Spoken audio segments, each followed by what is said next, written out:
नमस्कार साथियों, मैं दीपक कुमार आज फिर आया हूँ आपके सामने एक नई सोच और एक नए अनुभव के साथ।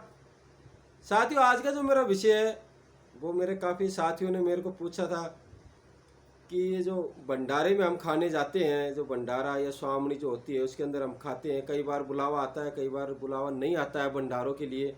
जो मंदिरों में हम जाते हैं तो आपने अक्सर देखा होगा कि कई तरह के भंडारे रास्ते में होते रहते हैं, तो लोग बुलाते रहते हैं आइए खाइए ऐसे। तो उनमें हमें खाना चाहिए कि नहीं खाना चाहिए, इसके बारे में उन्होंने मेरे को थोड़ा ऐसा पूछा था कि तो जितना दोस्तों मेरे को पता है, जितना मैंने पढ़ा है किताबों में इनमें, तो उसके हिसाब से मैं आज आपको बताता हूँ कि हम किन भंडारों में खा सकते हैं और किन में नहीं खा सकते, और जिनमें खा सकते हैं उनमें कैसे खा सकते हैं और क्यों खाना चाहिए। आज मैं आपके इन्हीं सारे सवालों का जवाब दूंगा दोस्तों। बहुत ही कॉमन सा अच्छा विषय है और आपको ये वीडियो ज़रूर पूरा देखना चाहिए। स्किप करेंगे तो शायद आप कुछ एक बातों को बीच में छोड़ सकते हैं, तो जिससे आपको पूरा ना समझ में आए तो स्किप ना करना इस वीडियो को। इस वीडियो को आप पूरा देखना और सुनना दोस्तों। तो साथियों, आज हम बात करेंगे भंडारे के ऊपर।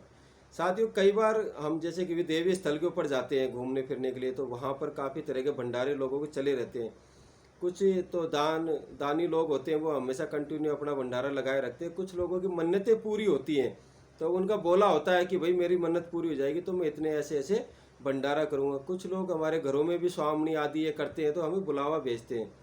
तो साथियों, सबसे पहली बात तो ये है कि जिस भंडारे जिस स्वामणी के लिए हमारा बुलावा आया है उसमें जाकर हमें भोजन जरूर करना चाहिए, बिना किसी सोच के, बिना किसी शर्मिंदगी के। क्योंकि भगवान का प्रसाद है, वो कहते हैं नसीबों से मिलता है, उसका कभी अपमान नहीं करना चाहिए। तो हमें जहाँ बुलावा आया है वहाँ तो हमें जरूर जाना ही चाहिए।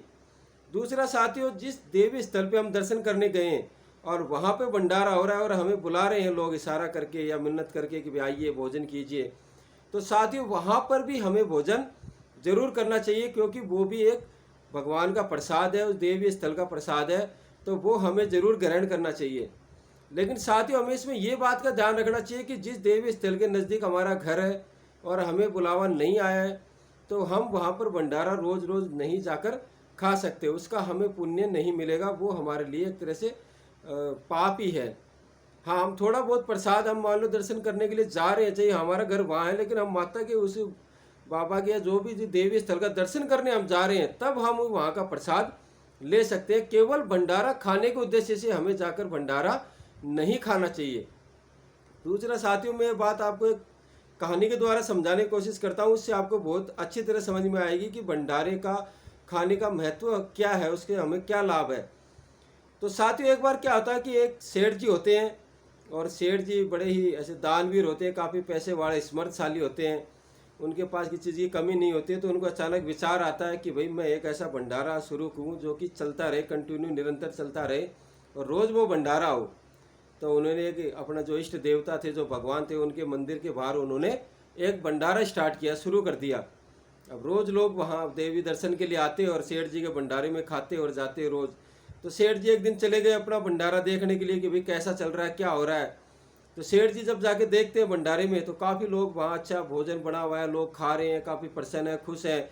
तो सेठ जी ये देख के बड़े खुश होते हैं और सेठ जी देखते हैं, वाह देखो मैंने कितने लोगों को भोजन दिया है, ये लोग कहाँ खाना खाते, क्या खाते, अगर मैं भंडारा ही नहीं करता तो इतने दिन से ये लोग क्या खा रहे थे, मेरे कारण इतने लोग खा रहे हैं। अच्छा, सेठ जी के थोड़ा थोड़ा ऐसे घमंड सा हो गया मन के अंदर, दिमाग में उनके घमंड का बीज उन्होंने बो लिया था अपने। अब जब सेठ जी को घमंड हो गया तो वो कहते हैं भगवान अपने सच्चे भगत को कभी नहीं छोड़ता है। और जब घमंड हो जाता है तो भगवान को पता है कि घमंड जो होता है मनुष्य को, वो विनाश की ओर ले जाता है। तो भगवान काफ़ी तरह के संकेत इशारे हमें देता है ज़िंदगी के अंदर का, अगर हम कभी अपना रास्ता भटक जाते हैं।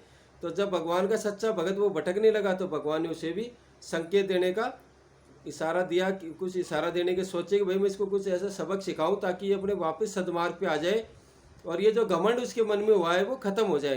तो ये सोचकर भगवान ने क्या किया कि एक दिन सेठ जी सुबह नहा धो के अपने आराम से तैयार होकर अपने ऐसे जैसे गर्व से सीना चौड़ा करके कि भाई चल मैं देखता हूँ आज कितने भूखों लोगों को मैं खाना खिलाता हूँ, मेरा भंडारा देखने के लिए मैं जाता हूँ। तो सेठ जी अपने घर से निकले, अपने भंडारे पे वहाँ पहुँचे, देखा सारा खाना वाना सब कुछ तैयार था, बस लोगों के आने का इंतजार था, लोग आएंगे खाएंगे। सेठ जी वहाँ कुर्सी डाल के बैठ गए बाहर कि भाई कितने लोग आते हैं, क्या क्या होता है देखने के लिए। तो सेठ जी देखते हैं कि वहाँ कोई नहीं आया, सुबह से दोपहर हो गई, कोई खाना खाने नहीं आया। दोपहर से फिर शाम हो गई, कोई खाना खाने नहीं आया। आप सेठ जी की चिंता हो गई, यार ये ऐसे कैसे हुआ, ये मेरे साथ क्या हुआ, ये आज कोई नहीं आया खाना खाने के लिए। सब लोग आते हैं और भंडार के आगे से दर्शन करके अपने निकल जाते, किसी ने खाना नहीं खाया। अब सेठ जी को अपनी गलती का थोड़ा थोड़ा एहसास हुआ कि यार मैंने ऐसे ऐसे घमंड किया था, ऐसी ऐसी बातें बोली थी, और मैं भूल गया कि ये जो भी करता है ईश्वर ही करता है, मैं तो खाली एक निमित्त मात्र हूँ।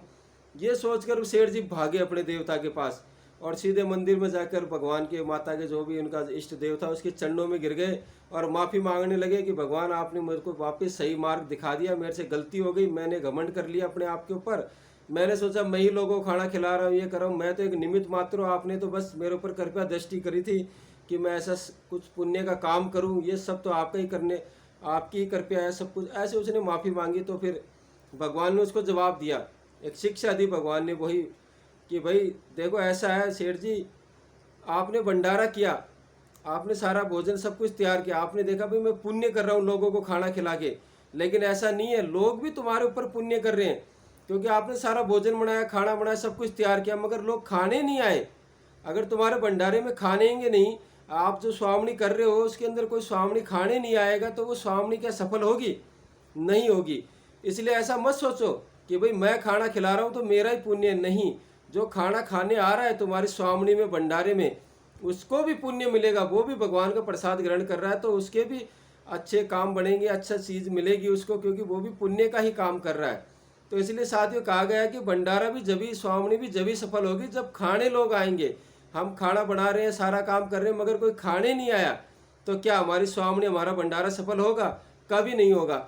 इसलिए हम जब भी कोई लोग हमारे भंडारे में, स्वामनी में खाने आए, उनका सम्मान करना चाहिए, उनका अभिनंदन करना चाहिए, क्योंकि वही लोग हैं जो हमारे कर्म को, हमारे उस पुण्य कर्म को सफल बनाएंगे, सफल बनाने के हिस्सेदार हैं। उन्हीं की कृपया दृष्टि से हमारा वो पुण्य है, वो जो कर्म है, पुण्य कर्म, वो सफल होगा।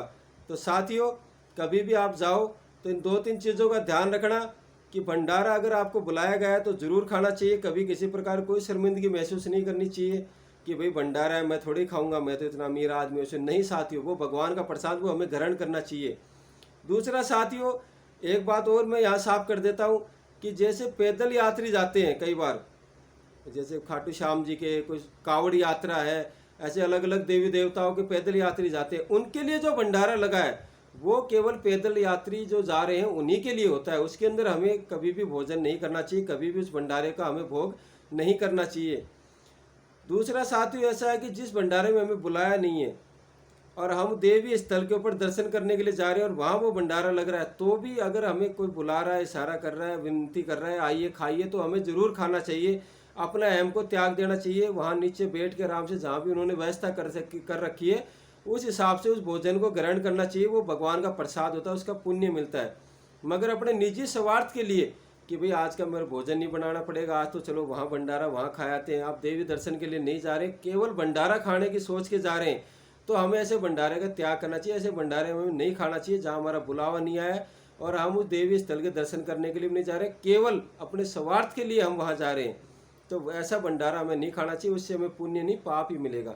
तो साथ ही इन 2-3 चीज़ों को आप फॉलो कीजिए, इनके हिसाब से आप भंडारे में आराम से खाना खा सकते हो और भगवान का भोज ले सकते हो, भगवान का प्रसाद ग्रहण कर सकते हो।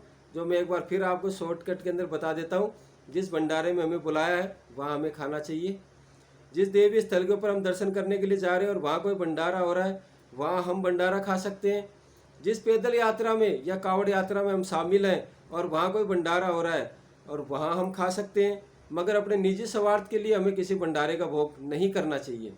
तो साथियों आशा करता हूँ आपको मेरी बात समझ में आ गई होगी और आज के लिए इतना ही।